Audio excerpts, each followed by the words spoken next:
So we have with us here Mr. Chandrababu Naidu, the Honorable Chief Minister of Andhra Pradesh. So thank you for talking to PTI. So we'll of course talk about a subject that's very close to your heart, technology, and how technology shapes governance and brings about a difference in people's lives. And of course we've had this exciting new announcement about the Quantum Valley project. So tell us what are the plans and what can we expect in the near future? No, generally always I'm saying we are in inspiring time. Technology is matured now. AI is a reality. Real-time data collection is a reality. Real-time communication is a reality. Next level is quantum computing. Quantum computing, you can do better analytics, quicker analytics, not only one subject. Earlier there are limitations for calculations. Now quantum is unlimited capabilities. Tomorrow some more technologies may come. As on today, this is the fastest and also father of all technologies, I can say, or mother of all technologies. Now with my experience, I started iTech City in Hyderabad. That was the beginning. Then I had some hindrances for that, that is bandwidth. Then I worked with the then Prime Minister, that is Vajpayee, that is late 90s. Then 99, around 98, I gave a report.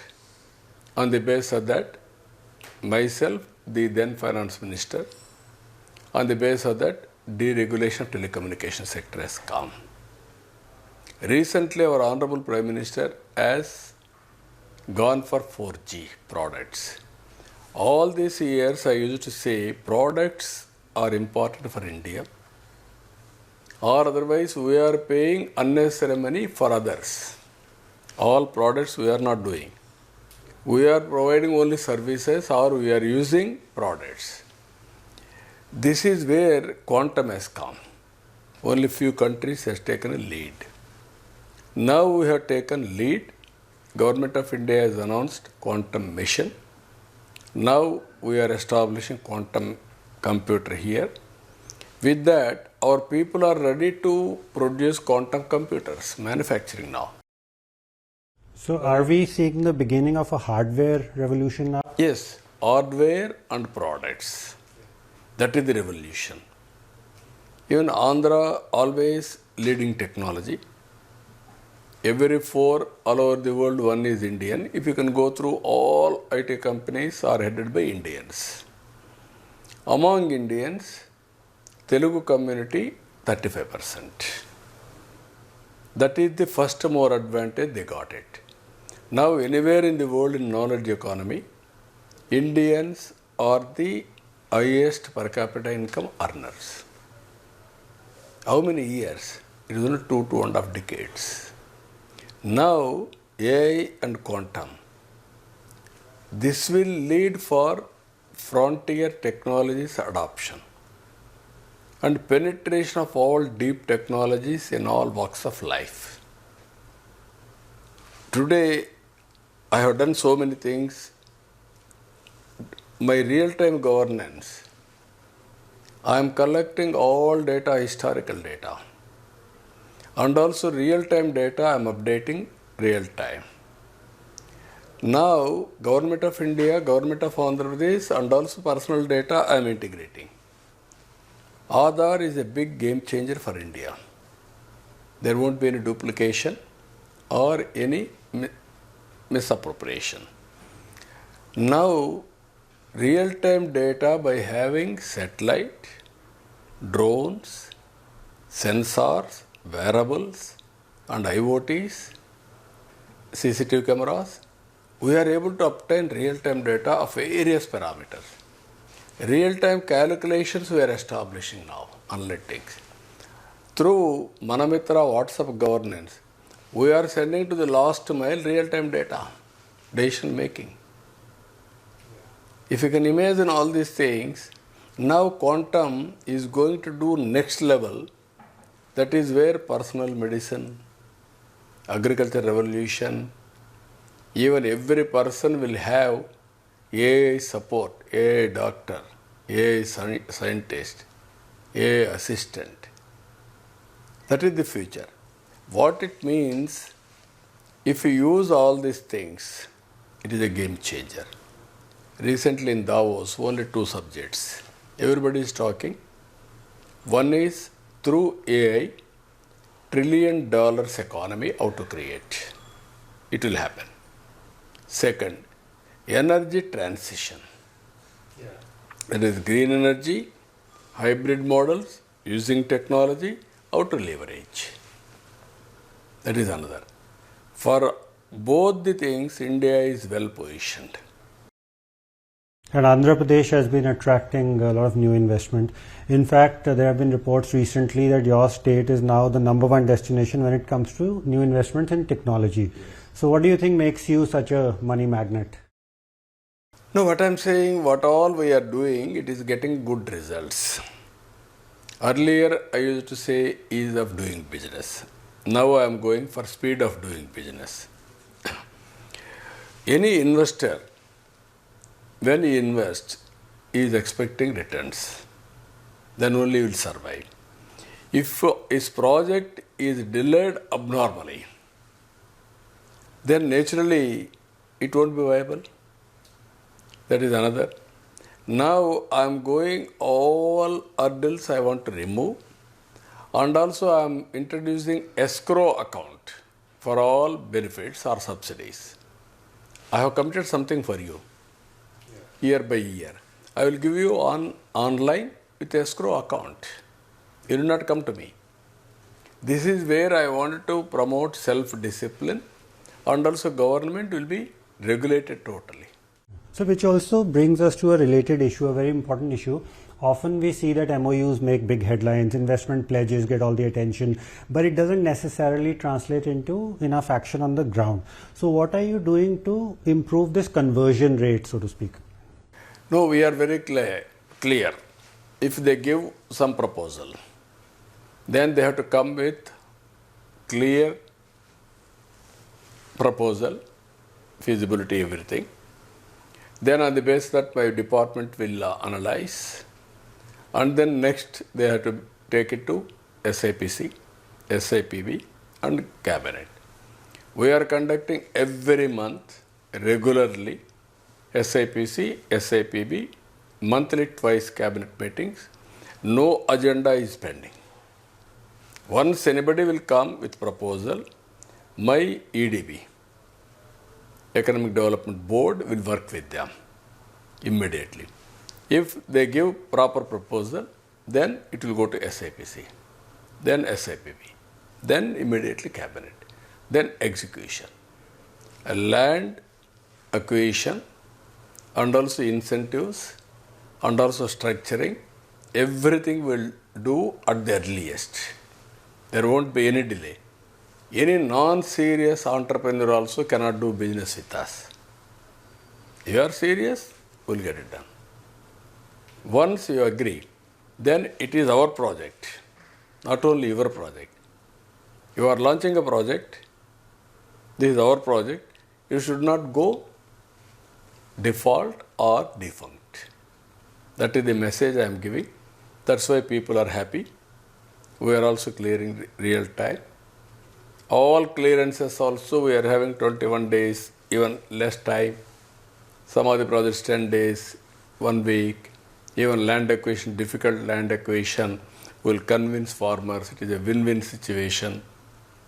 There is a project, then you will get employment. That area will prosper. That is the message we are giving. Suppose one project, for any chance, is giving land. Generally, that land was inherited from his forefathers and sentiment is there. At the same time, what we are doing, we are giving liberal compensation for him so that beneficiaries will be happy and also contributor also should be happy. Yeah. That's an interesting point, because the whole AI revolution has also presented this great conundrum that on one side AI is supposed to make lives better, and it indeed will, but at the same time there are many jobs that will become redundant. So in our country, generating employment is a priority. We need to create more and more jobs. So do you see any difficulty going forward with AI coming in a bigger way and the disruption happening faster and sooner than we expect? Do you think it might lead to more jobs getting lost than being created? We have seen in life, so many technologies are coming. So many changes are happening. We are thinking because of this change, this will happen. Ultimately, efficiency has been improved over a period of time, everything. And also we are creating wealth. In the process, you are having ability to spend more on welfare and development simultaneously. With the technology, seamless integration of good governance, then everybody is not, earlier they used to work very hard work, physical work. Today, not necessary to do physical work, only mental work and also occupational work. With all these things again, you can create jobs, some other field where leisure and tourism. There we need more and more employment. Hotel, restaurants, hospitality, lot of opportunities. Then economy will be sustained, service sector. Always I used to say, any new technology you cannot stop it. If you stop, then you will be the loser. You adopt it. That is a game changer. And also search alternative opportunities for employment and other areas. That is only the way in future. That is where we are doing now. And you mentioned how techies from Andhra, I mean, all the talent that we have, they are dominating the IT industry worldwide. However, in the recent past, we've seen noises emanating from the US about the H-1B policy itself, that how it needs to be scaled down, and of course it will disproportionately affect Indians who are working there. So in a scenario like this, do you think it's an opportunity to perhaps reabsorb some of that talent locally? No, always challenges will come. How to find a solution? Now technology, if you see once, Bill Gates has given a statement. If you stop Indians, I will shift my development center headquarters to India. Yes. India you cannot ignore. That is the talent required. So that was the capacity of Indians. If they won't give opportunity, they will come here, they will create. Ultimately, earlier people used to ask me, because of NRI's migration, there is a brain drain. What do you say? I used to answer, this is short-term brain drain. Ultimately, there will be brain gain, reverse flow. Yeah. They used to work there, they got some technology, some resources, they used to come here, entrepreneurial skills, they used to start industries. That is where Apollo, Amaravati battery, like there are so many industries have happened in Andhra Pradesh. So always how you are going to create opportunities is very important. Yeah. And you mentioned India is well positioned in terms of the whole AI transition. There's also a counter perception that perhaps India has fallen behind in the AI race because most of the innovation is happening in China and the US. And it's not necessarily that we have been slow, it's just that others have been much faster. And also there is this perception that India's status as the default back office of the world could be threatened by this AI boom as more and more jobs are taken by AI. So how do you think we can address? If you can say GCC, Global Competitive Centers, that is knowledge-driven economy. They are building everything. Then everybody built in their respective areas in different countries.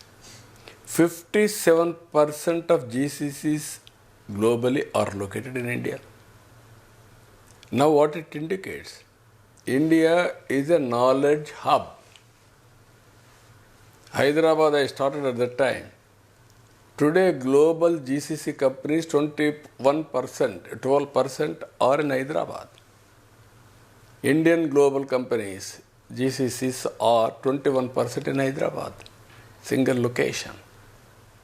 That is the beauty of knowledge. Tomorrow if you go AI or quantum, Indians are going to have better future again. If you stop, that is the end. If you masterize, again you will shine. That is where I am driving. Today, if you see here, yesterday, on quantum computer, this Visor has called training. One call, 60,000 joined. 22,000 people got certification, they passed. Recently, IIT Madras has conducted quantum training. Nearly 2,08,000 people joined. 1,04,000 are from Andhra. So, what I mean, going on talking with people in an understanding way, what is the benefit, then people are adopting. Not only serving India, they are going to serve the global community tomorrow. This is where, not today, I started this earlier. There is a doctor, you have to go for IT as a specialization. Then your productivity will be very high. Doctor, agriculture scientist, or veterinary, or some other, everybody. So that is the future for Indians. Distance is not the constraint today. Anywhere you can sit, you can work virtually, physically, and start company and extend globally. Yeah. Another interesting point you made about wealth creation and how it ultimately enables you to do more welfare. I mean, we've had this debate about the whole culture of freebies and about how they're unsustainable from a fiscal responsibility point of view. And you have been a big proponent of welfare done right. So do you think ultimately the answer lies in wealth creation? Yeah, wealth creation, at the same time empowering people. Wealth creation is one angle. We have to create. There is no other way. By creating wealth, living standards has to improve for everybody. Or otherwise, some billionaires are there. Common man don't have proper amenities or proper living standards. What it means? It is a duty of governance, duty of governments, how to correct it continuously, how to create a policy to empower them. That is where I am bringing now P4. Earlier I had done Janmabhoomi. That is through Janmabhoomi, you have to contribute to your motherland. Now I am saying P4, public-private people's partnership. P3 is creating wealth. P4, empowering fellow human beings. Suppose society has given you this advantage for you. Not only spending money, right decision, right time, their life will be changed. Right time, small intervention will make all the difference. Suppose 10th class student, you don't know how to go about.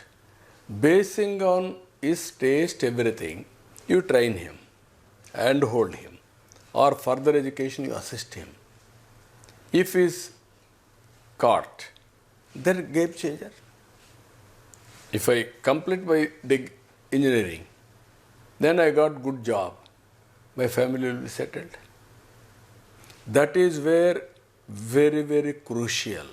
How to make everybody more productive. Yeah. On a lighter note, when you're making these important decisions, if you are debating something with yourself, who usually wins, the tech leader in you or the politician in you? Both now. Why I am saying, earlier I am tech leader. Now, I am working technology not for technology's sake, to transform my stakeholders. Today, for the last 50 years, people are, by 2028, I'm completing 50 years of public life. Who respected me? Who endorsed my career? People. Whom I am working for people. Technology is only enabler. I adopted technology for wealth creation and improving better living standards. So, technology is a tool only to reach your goal. My goal is to empower people, and at the same time, what type of society I wanted to visualize? Can I create only billionaires? Okay, if I can create billionaires only 2% or 5% or 10%, is it enough? How to empower 90%? That is where continuously I am doing so many experiments. Earlier, Janmabhoomi, all these things. Now with the technology maturity, from shortage to surplus we are reaching. Earlier, we had a problem of water. Now, Rayalaseema almost all drought prone, and also everybody predicted that will become desert. Yes. Now, we have changed. Now, Rayalaseema has become orchards hub. This is a game changer because of water. Now I am going further, linking of rivers, harnessing of water, rainwater, how to make Andhra Pradesh drought-proof and also providing water for every acre. Sorry to interrupt you there. Do you think it's possible at all to bring all states on the same page when it comes to the water issue? Because usually interstate disputes are at the heart of it. Is there a way to resolve? That is where I am saying from the beginning, Ganga Kaveri. You bring water, Ganga, then Kaveri. Then every state will go water. Surplus water will bring. In between there is surplus. You get it next.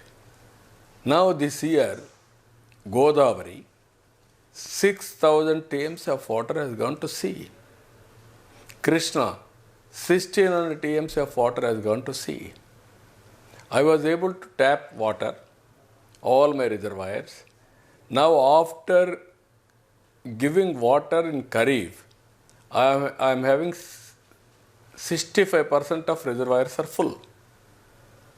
Now next year I am preponing crop so that I can impound more water, 75%. 1 year there is shortfall, I can manage. Just like bank balance, I am working water balance. Then another. If you do this, this is my dream from the beginning, Ganga Kaveri. To start with, some people will resist, but those who are all willing, you can work it out. Ultimately, you can link it. Earlier, if you see roads, national highways, 25 years back, very bad state. As Chief Minister, I was unable to travel in national highways. Deep potholes.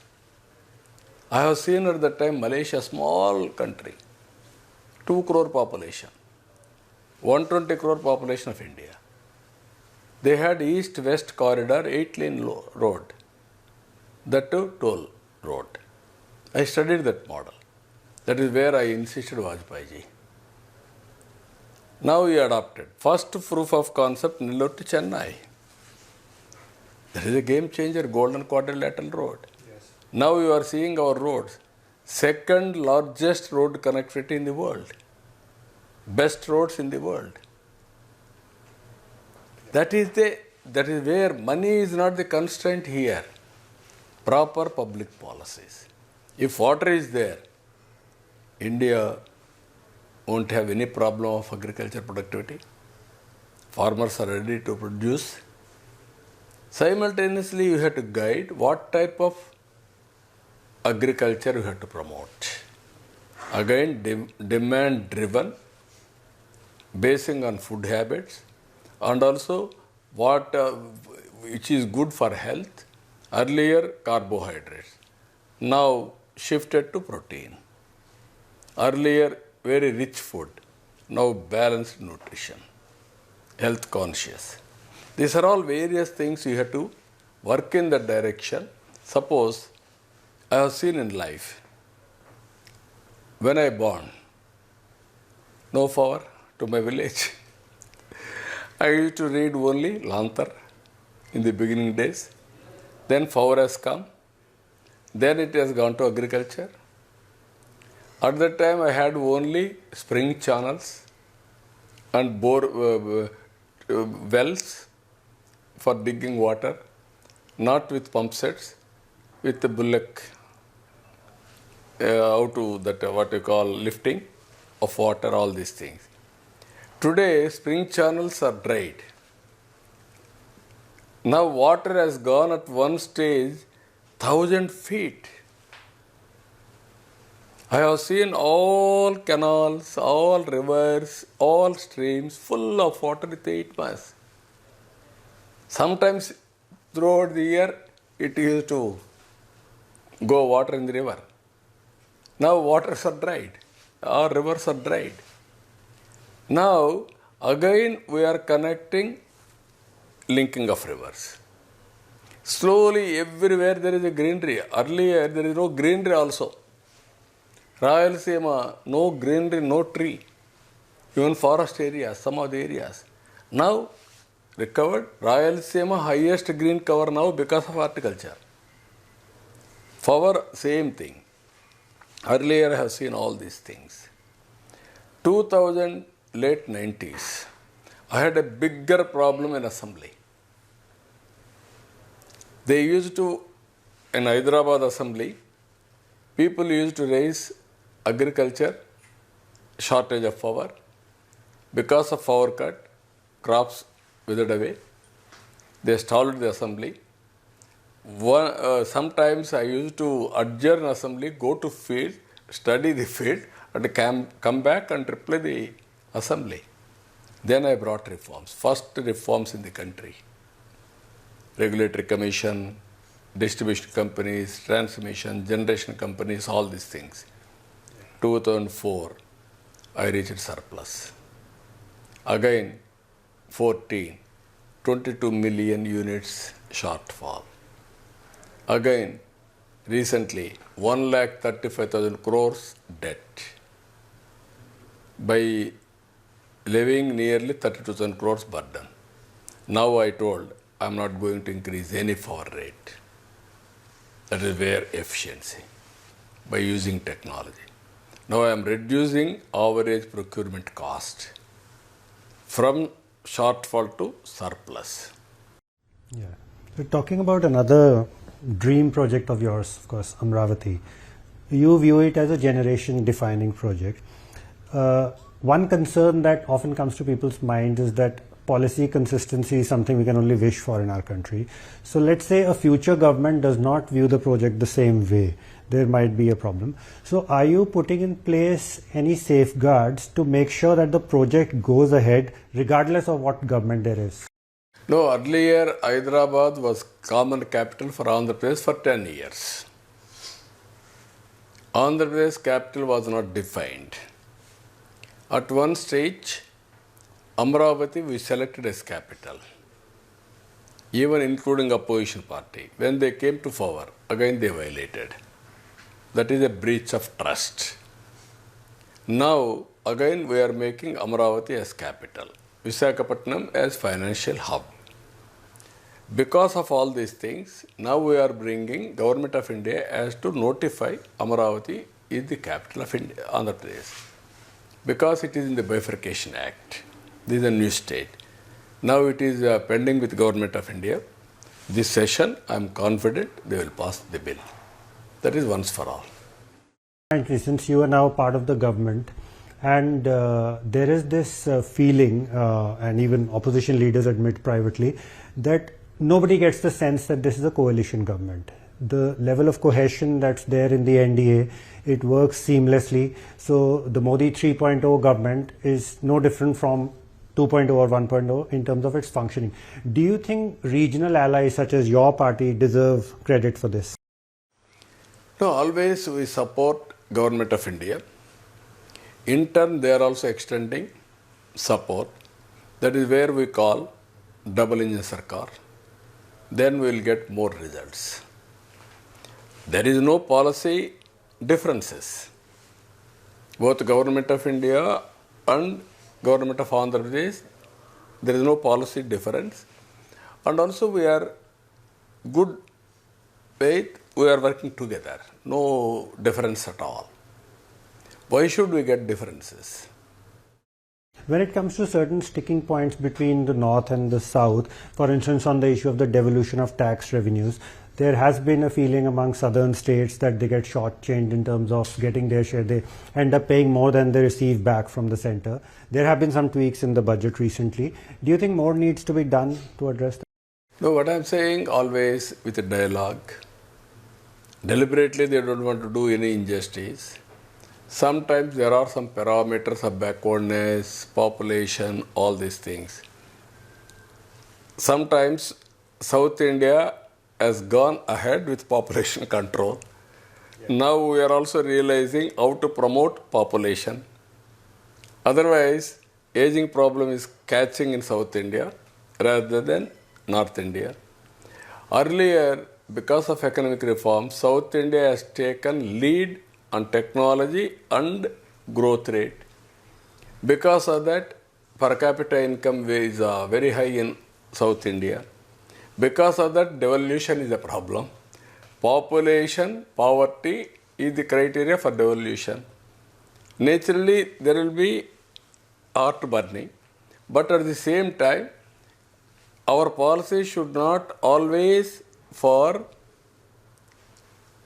non-performing states. Certain time protection is okay. Ultimately, everybody has to perform, then only country will move fast. Not today. For the last 3 decades, this subject is going on. I am confident now every state is moving forward. That is the responsibility of respect to state governments or political parties. They have to perform. That's a good way to put it. Yeah. I also have to ask you about the ghee adulteration controversy. Despite the recent SIT report, do you still maintain that there was adulteration by way of animal fat? Or is it, as the SIT report indicates, palm oil and other chemical adulterants? Because it's a sensitive issue. We are a faith. No, not only sensitive, it is a deliberate conspiracy. One can commit a mistake by ignorance. That can be pardoned or that can be excused. But if we do deliberately, that is not good. Everybody is living with belief. I am having a belief. Lord Balaji saved my life. How? Naxalites blasted 23 Claymore mines on me in 2003. Except Balaji, nobody can save. One bomb is enough to kill a person. 23 Claymore mines. My car has gone and hit the hill. But nobody died. And also on the day, auspicious day, I had to give on behalf of Andhra Pradesh government some honors to God. That is Brahmotsavam. That is usually that day with family we will go and give government honors to God. He protected me. I am having belief. You wanted to send adulterated ghee, one time identified. That is 2002. Suppose ordinary ghee is 450 rupees. Somebody is giving 230 rupees. Where you will get? Except chemical mixing. Then in chemical mixing, there are some companies are mixing animal fat and also vegetable fat. Commercial fellow abroad, what it makes for him? Nothing. You are using that, and also even everybody used to curse the government at that time. You are doing all these things. That prasadam was not tasty. It won't stand for 3-4 days. If you use pure ghee, the taste, that longevity, and so many, if you can see in the area also, that flavor. That was the, even today I am claiming, Balaji Prasadam, that laddu or pulihora, all these things. So many people wanted to replicate. Nobody can do it. That is where we believed that is power of God. With all these things, you wanted to destroy the sanctity, and you brought all these things. 2004, I became CM. First appointment I had to make after swearing in ceremony, my principal secretary, somebody to assist me. Then only I can run government. First appointment, my principal secretary. Second appointment, to do God's service, I appointed EO. That is the history. Because I believed injustice has been done to that God deliberately. Fair enough. Mr. Naidu, final question. You're set to complete 2 years as the CM in your latest term. You're already the longest serving CM of the state. Going forward, I know right now Andhra is your priority. Do you see a larger role for yourself at the center? Never I expected any role at center. Always I am interested to work in Andhra, either combined Andhra or now new Andhra Pradesh. If I can produce a proof of concept, then that will give me so much of happiness. I am telling you, Hyderabad was agrarian state. When I became Chief Minister in 1995, not a technology, not a industrial. Then consciously I built, I created ecosystem. Today, Telangana state is the richest state in per capita. Not Maharashtra, not Karnataka, not Gujarat, not Delhi. Highest per capita income in a bigger states is Hyderabad. Are you not having is that satisfaction? Okay, bifurcation happened. I am representing one more state now. But I am having that satisfaction. I produced a model. That model is working very well. Now I am working for another model. Wherever you have to do service to the people, either larger community or small community or local community. That is where I am doing. I have done my best for the nation also sometimes. That will continue. What all possible, even I told you, telecommunication sector, that was my report. Micro irrigation, my report. Even roads, infrastructure reforms, my report. Even your digital currency, Honorable Prime Minister asked me to give report, I give that report. Swachh Bharat was my report. We are having satisfaction. We are contributing to the nation development, and at the same time, we are producing a model. That is the satisfaction. I don't want to deviate. From the beginning, 3 decades, I am not deviating. Now also I am not deviating. Mr. Naidu, thank you very much. Thank you.